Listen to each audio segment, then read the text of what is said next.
Hello, hello, it's Linnea. Today we're going to be creating 4 quick and easy cards with no coloring at all. I'm using the Explore and Discover stamp and die set as well as the Seaside paper pack. And then I'm going to bring in 4 of my very favorite sets of dies from LDRS Creative. I have the scallop circle frames, the practically oval scalloped rectangles, as well as the square die set.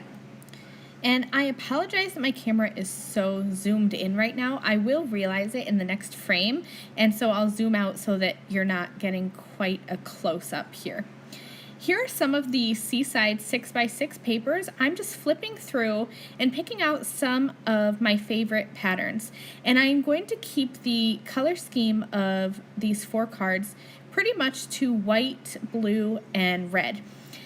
I'm going to do some stamping now. I've picked out some of the images from the Explore and Discover stamp set. I have the lighthouse, the anchor, the little life preserver thing, and then I have the, I don't know the exact word for it, but I call it the steering wheel of the ship, and I'm going to stamp all of them twice. I like to stamp twice just in case I mess up, if I get something smudged, or if I ink something and it's not perfectly correct. I always like to stamp twice just so that I have a spare image. I'm going to go ahead and stamp all of these images. I'm using a couple colors of the LDRS Creative Hybrid inks, and I chose my colors based on the colors of the Seaside paper pad. So this color here is the Kiss Me Red, and I am cleaning my stamps in between using the LDRS Creative Extreme Clean Stamp Cleaner. Since these are hybrid inks, the ink tends to grab on and really stick to the stamp. So I use that Extreme Clean, and you can see that it gets most of the ink off. Now some of these colors still do stain. I'm using Iced Tea right now. So that one kind of leaves my stamp a little discolored, as well as the Raven ink. It does not hurt the stamps at all. It just shows that these stamps are conditioned and loved. But for the most part, the Extreme Clean does get these inks clean. So if you're looking for a cleaner that really cleans your stamps, this one is definitely my go-to. Okay, so like I said, I stamped twice using my stamp positioner, so I know that each of these images are stamped in the exact same position, because as I was stamping, I put my paper down in the bottom left-hand corner of my stamp positioner, so I know that these stamps are perfectly aligned. So I'm going to do something that you might deem dangerous, and I'm going to die cut them both at the same time. I've used some repositionable adhesive in the blank spaces, and then I've also used some masking tape just to make sure that these pieces of paper don't shift and that they stay together. Then I'm going to line up the coordinating Explore and Discover dies, holding them in place with a little bit more tape. And I'm going to run this through my die cutting machine, cutting both layers of cardstock at once. And here is the magic moment. Look at this. I have 2 perfectly cut out little images for every image that I stamped. And I only had to run this through my die cutting machine once, and it didn't take hardly any extra effort. In fact, I think that it takes less effort to do it this way than it would to have to reposition all of those dies and run this through my die cutting machine a second time. So now I have all of these images, and it just so happens that each one of these images stamped and die cut beautifully, so now I have 4 extra images that I can keep in the back of my stamp pocket for when I want to create future cards. Now it's time to create all 4 of these cards, and these cards are so quick to put together. I'm not going to be doing any inking or any stenciling. This is really just those stamped images from the Explore and Discover stamp set, and then some die cutting with those various shapes die sets and some pattern paper. This is how I started card making more than 10 years ago, probably 15 years ago, more than 15 years ago. This was where I started, with some cutting of pattern paper and adding some images on top. So this is like going back home for me. I'm just going to be trimming some paper. I'm not following any sketches at all. This is definitely just things that I have in my head, and I'm kind of a willy-nilly crafter. I don't like sketches. I can't find them. I find them restricting almost, because when I see a sketch, I feel like I have to use it in that exact way.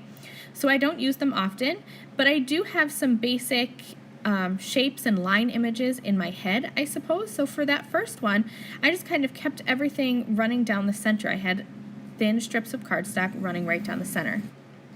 For this second card, I am using the Scalloped Circle Frames die set quite heavily because I have this little circular life preserver image. I thought that it would be good to keep within that circle style. So I used 2 of those dies cut together to make that white frame, and then I used the smaller of those 2 dies to create that inner portion with that kind of watery pattern paper. Now I have this fun navy blue sailboat pattern, and I trimmed this to 5.5 inches tall by 4 inches wide so that I could have that white border of cardstock on the outside, kind of bringing in the white in the scalloped frame there. As I added this to my card, I realized that there's a lot of extra space, and I just didn't like how it kind of looked empty.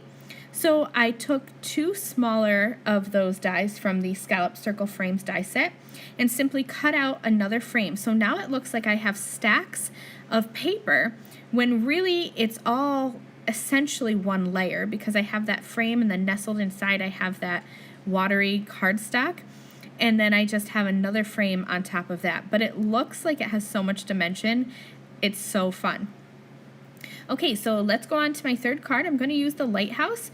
One of the things that I love about the images in the Explore and Discover stamp set is that the majority of them already have the sentiments in the image. So it's in the wheel, it's in the anchor. The only one that didn't have one was the lighthouse, but there's this coordinating let your light shine sentiment. So I stamped that out, and I used the dark wash jeans hybrid ink so that it would match my the rest of my cards and the background pattern papers. I've cut this fun little red and blue paper down to 4 inches by 5.25, and then I have this practically oval die that I cut from that blue Anchors cardstock, and I added some fun foam behind it, and then I'm going to have that hanging off of my pattern paper background. I just trimmed away the excess, and now I can add this onto a card base, and you're going to be able to see how it has that fun little white border all around, kind of tying in the white in the pattern paper as well as the lighthouse. And then I'm going to add the lighthouse and the sentiment on top with foam squares. So I hope that you're kind of getting the sense of these cards, and I have one particular color scheme that I'm sticking to, and the designs are quite simple and very easy to replicate. Okay, so this is the last one, the fourth and final card. I have this practically square die set, and I cut this little, I guess it's kind of like a banner, and I loved it, but I thought that the 2 pattern papers were meshing together too much. You couldn't see a defined edge. So here's a little trick that I use frequently. I will add that die cut pattern paper piece to a piece of white cardstock with liquid adhesive so it's flat on that white piece. Then I'm just going to use my scissors to trim around and basically fussy cut a white border. You know how we do this a lot for stamped images? Well, I definitely do it for die cut images as well, especially when I'm layering pattern papers on top of each other. That white border gives it some definition and helps it to pop off from the background.